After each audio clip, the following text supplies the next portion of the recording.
ఆ రోజు పరిశ్రమలకు పవర్ హాలిడే, గ్రామాల్లో పొద్దుందా కరెంటే ఉండదు, వ్యవసాయానికి 3-4 గంటల కరెంట్ రాదు. అటువంటి దశ నుంచి కేసీఆర్ గారు మొదటి 2 ఏళ్లలో రాష్ట్రంలో రైతులకు, పల్లెలకు, పట్టణాలకు, పరిశ్రమలకు 24 గంటల నాణ్యమైన కరెంటును మొదటి 2 ఏళ్లలో అందించింది బీఆర్ఎస్ ప్రభుత్వం.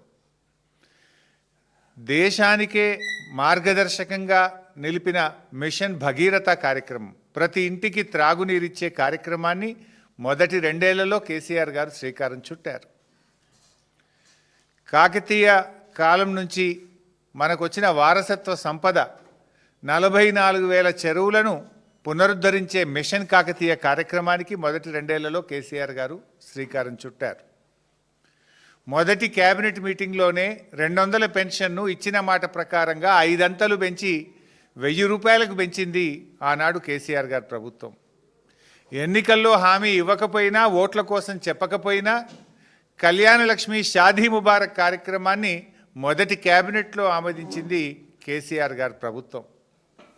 ఎన్నికల్లో హామీ ఇవ్వకపోయినా రేషన్ బియ్యం కోటాను 4 కేజీల నుంచి 6 కేజీలకు పెంచి గవర్నమెంట్ స్కూళ్ళు, హాస్టళ్ళు, గురుకులాల్లో సన్న బియ్యంతో అన్నం పెట్టే కార్యక్రమాన్ని రూపకల్పన చేసింది కేసీఆర్ గారి ప్రభుత్వం.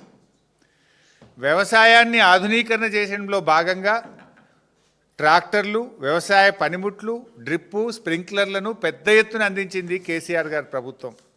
ఎస్సీ ఎస్టీలకైతే 100% సబ్సిడీతో ఇచ్చారు. చిన్న సన్నకారు రైతులకు 90% సబ్సిడీతో అందించింది కేసీఆర్ గారి ప్రభుత్వం. పారిశ్రామికవేత్తల్ని ఆకర్షించడానికి దేశంలోనే అత్యుత్తమమైన టీఎస్ ఐపాస్ పాలసీని తెచ్చింది కేసీఆర్ గారి ప్రభుత్వం. ఈజ్ ఆఫ్ డూయింగ్ బిజినెస్లో రాష్ట్రాన్ని నంబర్ 1గా నిలిపింది మొదటి 2 ఏళ్లలో కేసీఆర్ గారి ప్రభుత్వం. శాంతి భద్రతల విషయంలో హయ్యెస్ట్ సీసీ కెమెరాలు పెట్టి, షీ టీంలను పెట్టి, లా అండ్ ఆర్డర్కు వారికి పెద్ద ఎత్తున బడ్జెట్ని ఇచ్చి, రిక్రూట్మెంట్ రూపకల్పన చేసి, కొత్త వాహనాలను అందించి లా అండ్ ఆర్డర్లో దేశానికి ఆదర్శంగా నిలిపింది కేసీఆర్ గారి ప్రభుత్వం. ఇట్లా చెప్పుకుంటూ పోతే చాలా ఉన్నాయి. అంటే మొదటి 2 ఏళ్లలో కేసీఆర్ గారు ఏం చేశారు అంటే ఎన్నో చెప్పడానికి అవకాశం ఉంది. అద్భుతమైనటువంటి కార్యక్రమాలు, మిషన్ భగీరథ, మిషన్ కాకతీయ, 24 గంటల కరెంటు, 1000 రూపాయల పెన్షను, కళ్యాణ లక్ష్మి, షాదీ ముబారక్, ఇలా ఎన్నో ఉన్నాయి. మరి రేవంత్ రెడ్డి గారి ప్రభుత్వం ఏం చేసింది? మొదటి 2 ఏళ్లలో రేవంత్ రెడ్డి గారు చేసింది ఏమైనా ఉందా? అసలు మొట్టమొదల ఫస్ట్ ప్రోగ్రాం, వాళ్ళ మేనిఫెస్టోలో ఉన్న మొదటి కార్యక్రమం, ఆయన ప్రమాణ స్వీకారం చేసిన తర్వాత చెప్పిన మొదటి మాట అదే తుసుమన్నది.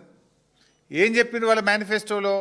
ముఖ్యమంత్రి గారు తన కార్యాలయంలో ప్రతిరోజు ప్రజల్ని కలుస్తాడు, ప్రజా దర్బార్ నిర్వహిస్తాము అని మేనిఫెస్టోలోని మొదటి పారాలో చెప్పారు.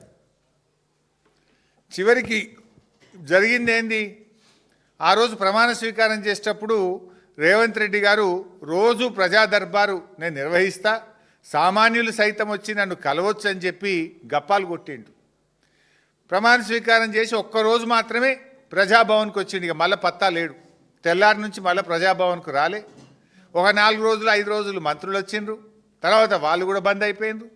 రోజు దరఖాస్తులు పోయి వారానికి 2 రోజులకు వచ్చింది. ఇక ఆ దరఖాస్తుల గురించి పట్టించుకున్నాడో లేడు. అంటే బిల్డప్ బాబాయ్ ఈ రేవంత్ రెడ్డి చెప్పిన మొదటి అబద్ధం ఇది. మేనిఫెస్టోలో కావచ్చు, ప్రమాణ స్వీకారం చెప్పిన తర్వాత ఈయన గారు చెప్పిన మొదటి అబద్ధం. ఇక్కడితో స్టార్ట్ అయింది ఈయన ప్రయాణం. ఏం మాట్లాడినా అబద్ధాలే, గోబల్స్. ఇప్పుడు కరీంనగర్ జిల్లా నుంచి ఒక రైతు, నేను పత్రికలో చదివిన విషయం చెప్తున్నా, గొడుగు నాగరాజు అనే రైతు ప్రజాభవన్కి వచ్చి ఫిర్యాదు చేసిండు.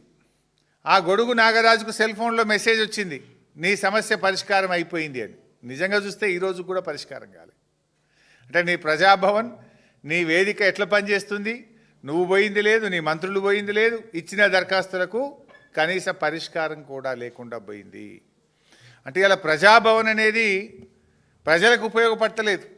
జల్సాలకు, విందులకు, వినోదాలకు కేర్ ఆఫ్ అడ్రస్గా ప్రజాభవన్ను మార్చిండ్రు. పొద్దున బ్రేక్ఫాస్ట్ మీటింగ్లు, మధ్యాహ్నం సెటిల్మెంట్లు, సాయంత్రం గానా బజానాలు, సంగీతులు, పెళ్ళిళ్ళు, రిసెప్షన్లు, ఎంగేజ్మెంట్లు, దీనికి వేదికగా ప్రజాభవన్ను మార్చిండ్రు. సిఎల్పి మీటింగ్లకు వేదికగా ప్రజాభవన్ను మార్చిండ్రు. 2 సంవత్సరాలుగా మీరు చెప్తున్నది అభివృద్ధి కాదు, అసమర్థత, పారదర్శకత కాదు, దోపిడీ, గ్యారంటీలు కాదు, గారడి.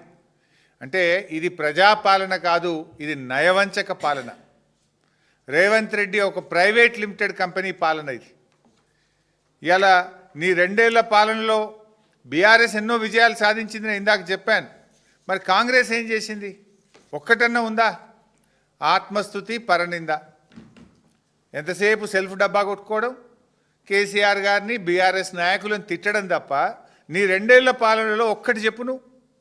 నేను 10 చెప్తున్నా. మిషన్ భగీరథ, మిషన్ కాకతీయ, 24 గంటల కరెంటు, కళ్యాణ లక్ష్మి, 1000 రూపాయల పెన్షను, 6 కిలోల బియ్యం. 2 ఏళ్లలోనే మేము చేసినాం ఇవన్నీ. నీ 2 ఏళ్లలో చేసింది ఒక్కటి చెప్పు, ఆత్మస్థుతి, పరనింద తప్ప.